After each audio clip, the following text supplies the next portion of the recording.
Hello guys, welcome back again sa ating YouTube channel, no, The Action Man. Una sa lahat, may love shoutout po sa lahat ng mga kakampeng at sa mga hindi man mga kakampeng. Kung interesado ka sa bidyong ito, patapusin mo na hanggang dulo at huwag nyo nang kalimutan na i-like at i-share ang ating video para malaman ng ilan sa ating mga kababayan na nagtutulog-tulugan sa katotohanan.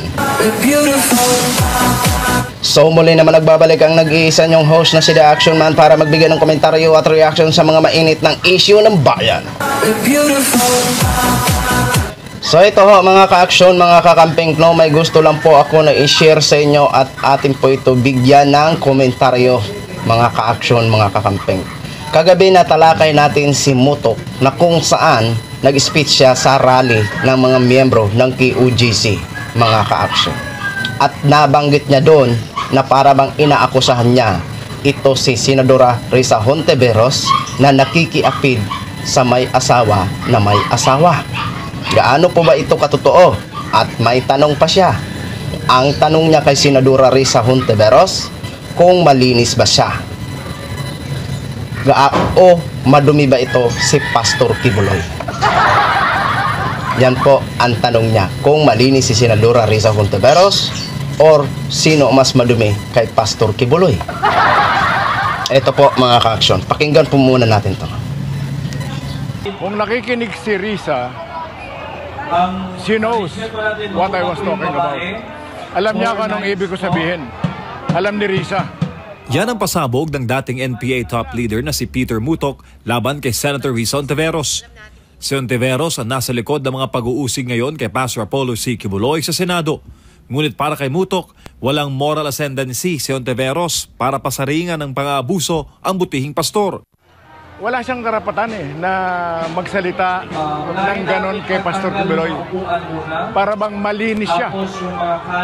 Bakit? Ang tanong ko, malinis ba siya? Malinis ba si Risa? Mas madumi ba si Pastor Kibuloy kaysa sa kanya? Nang matanong kung involved ba sa extramarital affair si Hontiveros, something like that lamang yung naging sagot ni Mutok.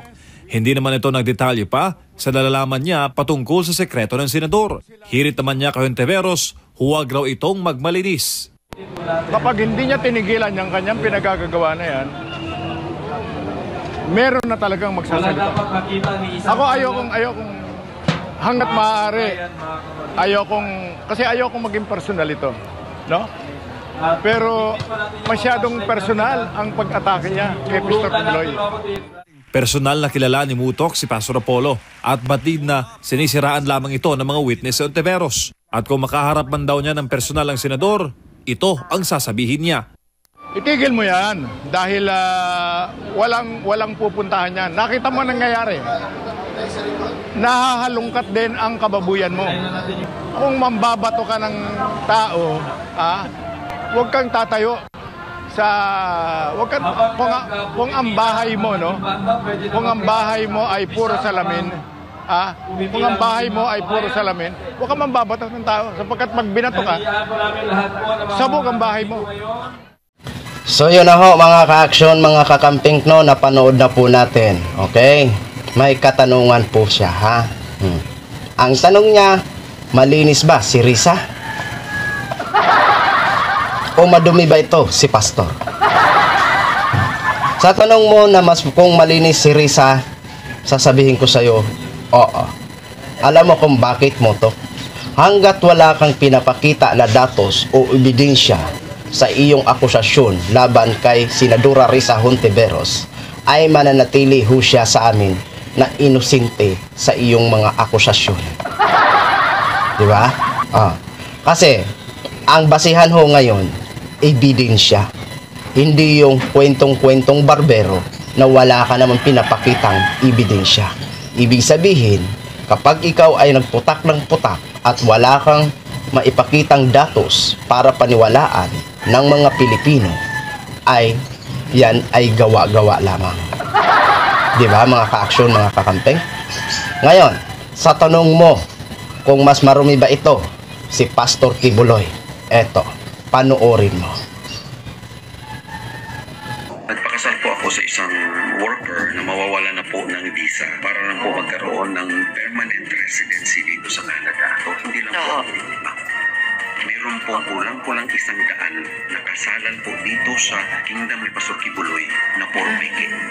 Sir Dindo, nakwento niyo rin po sa staff ko yung mga marriage scam.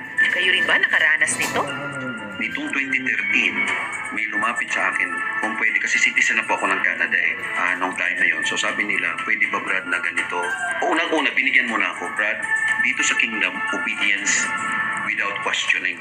So sabi ko, siyempre ang mga anak ko nasa Davao na. Siyempre naisip ko, nandun yung dalawang anak ko, parang utang na loob ko ito. Sige, mag-uuna rin ako. Nag-uupo ako. Pinakasalan ko po yung babae na para kami lang naglalaro doon sa kanilang kapilya. Then after that, legally po kami naging married. Kasi divorce po ako during that time. Kaya after that, nagkaroon siya ng permanent residence. Okay. Ngayon mo to na napanood mo, sino ngayon ang mas malinis at sino ngayon ang mas madumi?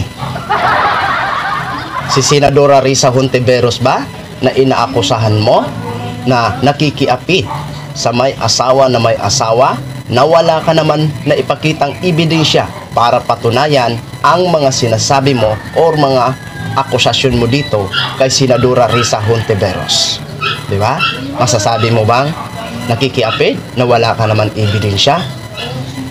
O si pastor na ito ang napanood mo ay ebidensya? Di ba? Isa yan, kasalanan din yan. Di ba? Nabanggit mo na bawal sa Biblia ang makikiapit. Tama po yun. Bawal po yun sa batas ng tao at sa batas ng Diyos. Pero wala ka pong ebidensya. Kaya mananatiling kwentong barbero at pawang kasinungalingan lamang ang iyong paratang kay Senadora Risa Hontiveros. Unlike dito kay Pastor, masasabi mo bang malinis si Pastor? Na isa din po itong panluloko ang ginawa niya, faking marriage, kulang-kulang 100. Ngayon, alam mo na kung sino ang mas marumi. Para sa amin, wala kaming nakikitang mali. Kung ano man ang ginagawa ngayon ni Senadora Risa Hontiveros, ay yan ay part lang ng kanyang trabaho at pagtupad ng kanyang tungkulin. Diba? Nakaka-inspired na may ganitong senadora na lumalaban at malakas ang loob na lumaban sa isang maimpluwensyang tao tulad ni Kibuloy para makamit lang ang hustisya o katarungan ng mga biktima na mga lumalapit sa kanyang programa. Mali ba yun o tama? Isipin mo mabuti at imulat mo ang iyong mga mata. Huwag kang patuloy maging bulag-bulagan at maging bingi-bingihan. Diba, Mutok? So yun lang ho mga ka-aksyon, mga kakamping, no? Gin-share ko lang ho sa inyo. Maraming salamat po sa ating mga viewers Luzon, Visayas, South Mindanao, all over the world. Ako po ang inyong lingkod, si The Action Man. Have a good day, everyone. We're beautiful.